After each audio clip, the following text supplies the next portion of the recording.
आज हम आपको tensile test of aluminium wire पे बता रहे हैं IS 10810 पार्ट 2 पे। तो सबसे पहले अपने को इसके लिए रिक्वायरमेंट एक micrometer, suitable scale, weighing balance ज़रूरत पड़ती है अगर हमारा सॉलिड शेप्ड कंडक्टर और टेंसाइल मशीन की ज़रूरत पड़ती है।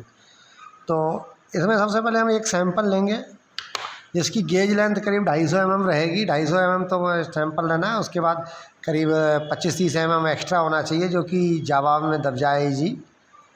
और उससे पहले हमने सैंपल जैसे ले लिया तो सैंपल को ये देख लेना बिल्कुल स्मूथ होना चाहिए, इसमें कहीं कट वगैरह नहीं हो। अगर हल्का भी कोई स्क्रैच या कट होगा तो वहाँ से ब्रेक होने का चांस बढ़ जाते हैं। तो इसमें एक सैंपल लेना है। गेज लेंथ हमने 250 mm हमने लिख लिया, पहले थोड़ा जल्दी हो जाएगा। तो मशीन की जो स्पीड है वो 100 mm पर मिनट से ज़्यादा नहीं होनी चाहिए। और इसमें कैलकुलेशन दो तरीके से होती है, एक तो राउंड वायर के लिए अलग है और सॉलिडल शेप्ड के लिए अलग है। तो अभी हम आपको बता रहे हैं कि सबसे पहले हमें सॉलिडल कंडक्टर, इस पे से सॉलिड कंडक्टर की हम बात करें, राउंड कंडक्टर की। तो सैंपल ले लिया, इसकी हमने 6 रीडिंग ले ली हैं। जैसे XY पे लेते हैं तो डिफरेंट रीडिंग ले लें ताकि एक्चुअल में क्या एवरेज ये डायमीटर में मिल जाते हैं। हमने 6 रीडिंग ले ली हैं। तो इनका जो एवरेज डायमीटर आया वो ये आया mm में।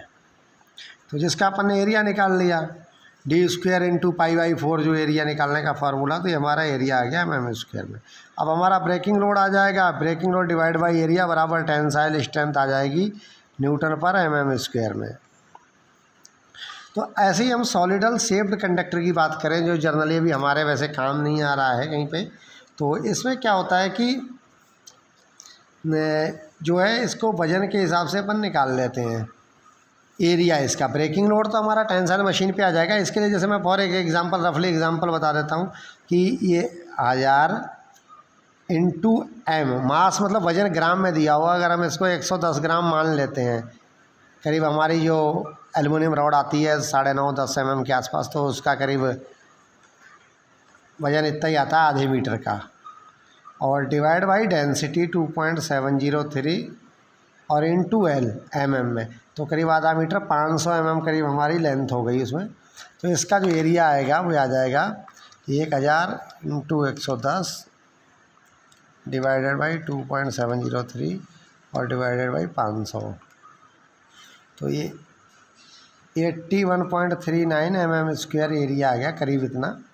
और उसका ब्रेकिंग लोड डिवाइड एरिया वाला फार्मूला लग जाएगा। तो हम किसी पे भी लगा सकते हैं। ये मैंने एक रफली एग्जांपल दिया है आपको, तो इस तरीके से अपन इसको कर सकते हैं।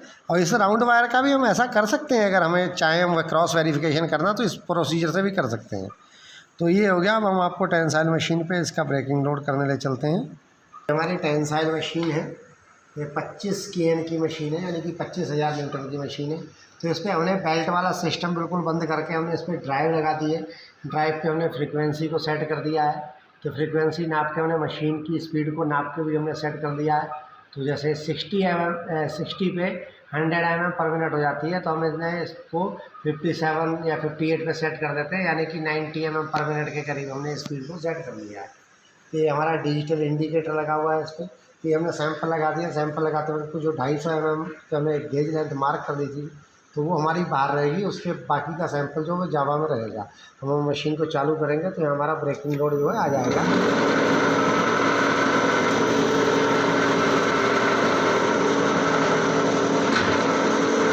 हमारा सैंपल फ्रैक्चर हो गया है। अब ये हमारा 0.610 kN यानी कि 610 न्यूटन हमारा ब्रेकिंग लोड आ गया है। ये हमारा 610 न्यूटन आ गया था हमारा। 610 डिवाइडेड बाई 0.686।